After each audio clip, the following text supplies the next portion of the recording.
Alors quand il s'agit d'aller à la rencontre d'autres artistes qui vibrent aux mêmes tonalités caribéennes, le plaisir est d'autant plus grand. Suivez-moi, je vous invite ce soir à un concert d'exception Plus de Zik. A tout de suite.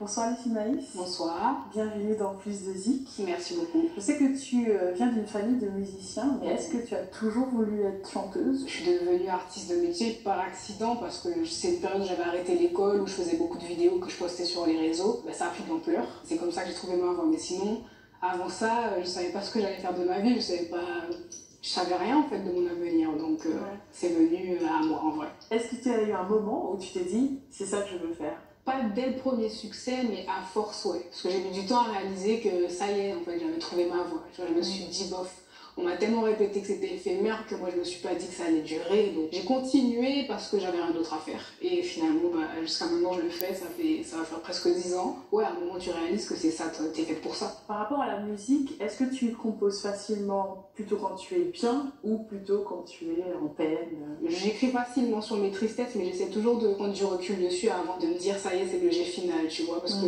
les moments où on est triste et on est en création, on a tendance à souligner surtout les points négatifs, alors qu'à la fin, je fais en sorte quand même d'être un minimum positif dans ce que j'écris. J'ai vu dans une interview que tu aimais bien les accords Toltec. Quel est parmi les 4 accords celui sur lequel tu travailles le plus ou celui qui te tient le plus à cœur? Celui sur lequel je dois le plus travailler, c'est ne pas en faire une affaire personnelle. Parce que mine de rien, quand quelqu'un t'attaque et puis te vise directement, en fait il faut garder en tête que la personne projette ses attentes et tout sur toi. Et vous attendez, ça t'est même vite. Voilà, exactement, que ce soit moi ou quelqu'un d'autre, la personne aurait sorti le même discours et c'est sa vision quoi. Ouais.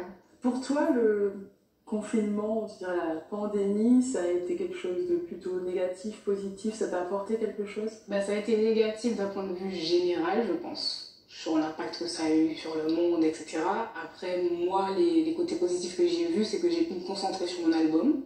Parce que c'est vrai que les 2 années qui ont précédé, j'ai fait que des tournées, j'avais pas forcément le temps de penser album, pas forcément le temps de m'attarder sur mes compositions, d'en être sûre aussi, parce que je suis quelqu'un, je prends du temps à composer un seul titre, des fois ça peut durer des mois, parce que je reviens souvent dessus et tout, donc ça m'a permis de prendre du recul sur mon album, de retirer des titres, de les revoir, d'en remettre, d'en supprimer, enfin, il me faut vraiment beaucoup de temps pour faire ce genre de projet.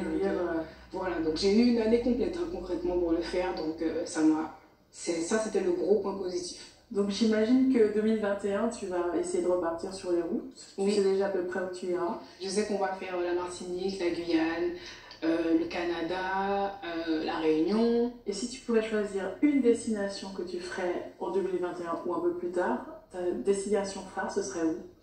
Haïti.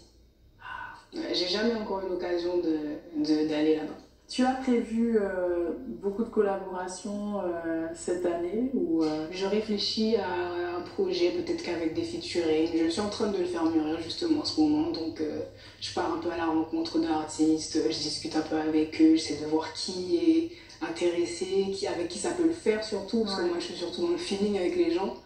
Et je vais peut-être même plus regarder le feeling que le talent en vrai. Ouais.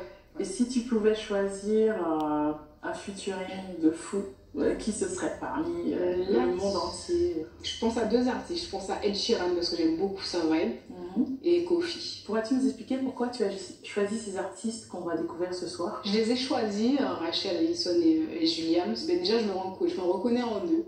Ils ont une sensibilité que je kiffe et que j'associe souvent à la mienne. J'aime beaucoup ce qu'ils font aussi, tout simplement. Rachel, ça fait longtemps que je connais sa musique. Julian, c'est pareil. C'est des gens super agréables avec qui je m'entends très bien. Merci Tinaïs, c'est un plaisir de te recevoir. On te retrouve tout de suite sur scène. Avec plaisir.